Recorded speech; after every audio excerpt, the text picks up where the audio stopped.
Conference. Recent political events could hardly have been more staggering.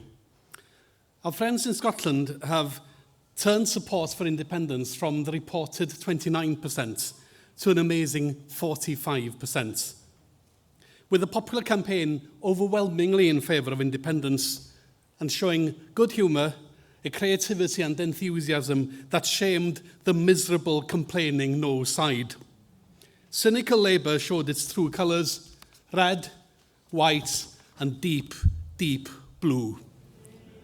And we can see clearly now that the referendum, though lost, was just one step in the march of the Scottish people towards their freedom. The SNP are seizing the future, whilst Labour, those red Tories, mourn their past and wither away, and deservedly so.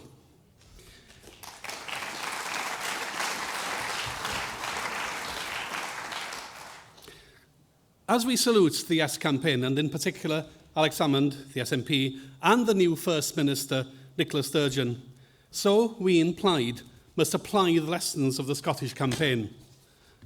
Throw off Labour's smothering embrace by mobilising and empowering the people, counter cynicism with the truth, intensify our work from door to door, and break the broadcasters' monopoly. Cut out the grey middlemen in the studios, edit out the editors, talk directly to our own people, because, Conference, we literally speak their languages. I had to say that to you.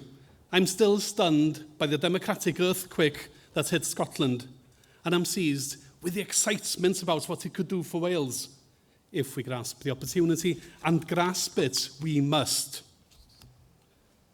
The issues for Labour and the Tories are clear: Europe, health and wealth, and for Europe, read stealing UKIP's clothes.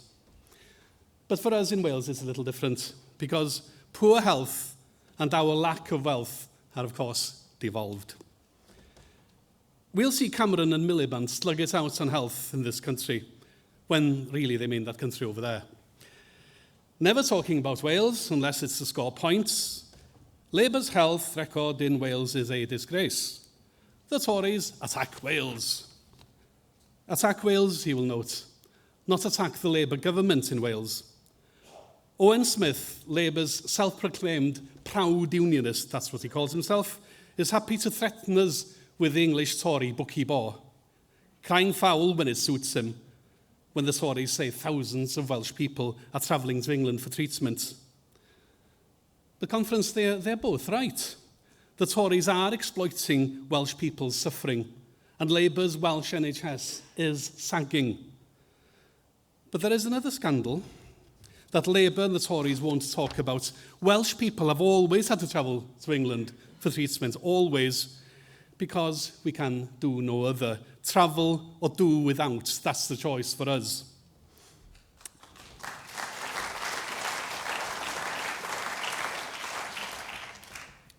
That truth doesn't suit them, but it does suit them to attack Plaid's policies. Integrate health and social care, oh, what a good idea, but postpone. Attacks on sugary drinks, with parents, eminent health experts, and just sheer good common sense on our side. And then use the money to hire 1,000 doctors. Labour sneer, it's a pop tax, a sin tax. Too specific, they say. And then they plan a new tobacco tax, a sin tax. And they'd use the money specifically to fund quicker cancer tests. Well, what about then our plan for the living wage? A decent living for 266,000 Welsh workers and their children. Miliband, however, trumpets Labour's minimum wage. £8 an hour, all of £8 an hour, and that's by 2020. That's their minimum wage pledge. Now, the Commission on Social Mobility has shown that that's a worse rate of increase than that between 1999 and 2014. That's what they're promising, a worse rate of increase. But by now, Labour's machine is stuck firmly on the spin cycle. £8 by 2020, don't hold your breath. Now, since 2010, I've held surgeries in Talasarn, Llanllyfni, Penygroes, Groeslon, Llandwrog, Waenfawr, Caernarfon, Maes Barker, Maes Incla, Llanrug, Llanberis, Bethel, Deiniolen, Rhiwlas, y Felin Heli, Bangor, Penosgarnedd, Coed Mawr, Hirel, Mesgyrchan, Llandygair, Achub, Bethesda, Gerlan, and lastly, the wonderfully named Abergwyn Gregin, the river mouth with the white shells. Isn't that wonderful, Abergwyn Gregin? But really, this is just a message for Miliband. If you really care about something, you don't forget about it in your conference speech.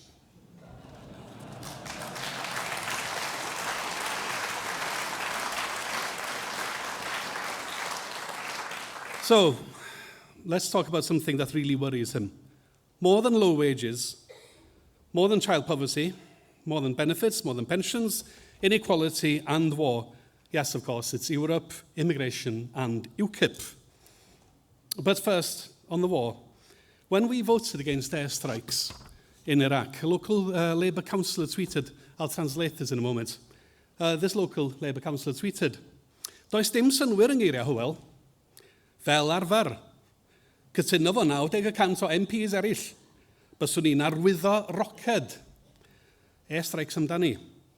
No sense in Hywel's words, as usual. I agree with 90% of other MPs. I'd sign the rocket. Airstrikes, he said. Airstrikes, said this Labour councillor. Airstrikes. Tally-ho. That's how far Labour have fallen. So, let's have a look at the European Union then. Read the newspapers, and you'd never think it, but Wales benefits from the Union, of course. Look around you at European projects throughout Wales, and look at social protection for our workers, forced on an unwilling Westminster by the European Union. We are one of the poorest parts of that union, and London is the very richest. Just think what it would be like if they got their hands again on regional spending. But yesterday and today, the papers are full of the 1.7 billion bill from the Commission, and the Tories react as if they'd only heard about it last week. Tell me, why are we paying these expensive experts in the Treasury and the Foreign Office? We have an UK Commissioner ourselves. Didn't she let on? Now, some say, of course they knew. But with defections and with threatened by-elections on the way, it just wasn't convenient to tell us the truth. Well, it looks as if they'll have to pay up.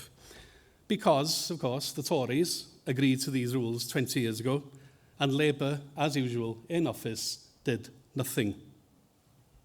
Now, what about immigration? People have always moved to Wales from all over the world. And from within Wales as well, there's been movements. My grandfather amongst them, working down the pit in Tylerstown, singing with the Penderys. Who today, here or listening at home, would dream of telling the people of Tylerstown, you're not Welsh? And likewise, our new Welsh citizens who have moved to our great cities, to the west and to the coasts, students and teachers and researchers at our universities, caring for us in our hospitals. Gwynfor Evans said, anyone can be Welsh. Anyone can be Welsh as long as you're prepared to take the consequences. Dyn craff iawn. And I'm proud to say that taking the consequences as candidates next May are Liz Seville-Roberts for Dyfodol Meirionnydd and Mike Parker for Ceredigion. Both English by upbringing, both plied today, and both MPs next May.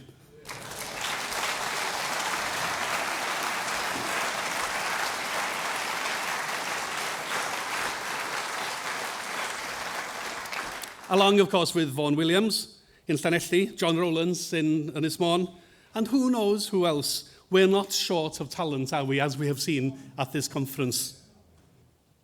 I'd like to just also give my thanks to my colleagues in Westminster, the staff, the stupendous staff, the wonderful staff that we have in Westminster, but particularly to Jonathan Edwards, to Johnny, sitting over there.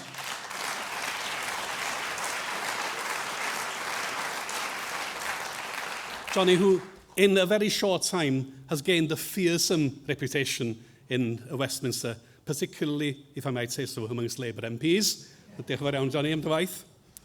But most particularly, I want to give thanks and tribute to my leader in Westminster. There will be time to say this again, but I'll just say this for now. Thanks to him for his wisdom. Thanks to him for his good humour. Thanks to him for being such a great friend. Diolch yn fawr iawn I chdi, Elfyn.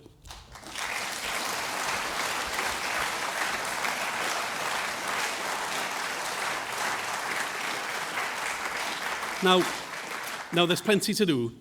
Working for Wales, fighting for fair funding, strengthening our NHS, building a fairer economy with 50,000 new jobs and a living wage, fighting for equality, safeguarding diversity, of which just one very small example.